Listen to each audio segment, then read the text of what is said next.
Concept ఏంటంటే అనుగచ్చతి ప్రవాహ అని చెప్పి గో విత్ ద ఫ్లో అని చెప్పి సినిమా మొత్తం అలా గో విత్ ద ఫ్లో వెళ్ళిపోయింది. ఎక్కడ ఒక హై మూమెంట్ ఏం లేకుండా.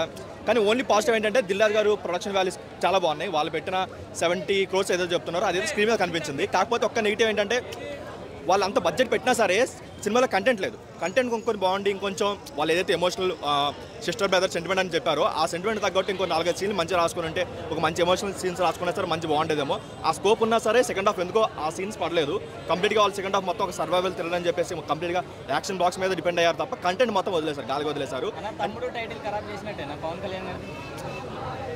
ఆయన రిఫరెన్స్ ఎక్కడ లేవు కాబట్టి ఓకే వెళ్ళిపోతుంది. కాకపోతే ఏంటంటే కొంచెం మంచి సీన్స్ రాసుకుంటే బాగుండేది అనిపిస్తుంది. ఎందుకంటే రైటింగ్ వైజ్గా ఎక్కడ ఒక ఫ్రెష్నెస్ ఎక్కడ కనిపించలేదు. ఎక్కడ అరే వా ఫ్యాక్టర్లు ఎక్కడ కనిపించలేదు. ఓన్లీ వాళ్ళు ఏంటంటే ఒక బడ్జెట్ పెట్టుకొని ఒక విజువల్స్ ఫ్రంటల్గా దాని మీద వెళ్ళిపోయారు తప్ప ఎక్కడ కంటెంట్ వైజ్గా అయితే జీరో అన్న. కంటెంట్ వైజ్గా 0% న్యాయం చేశాడు.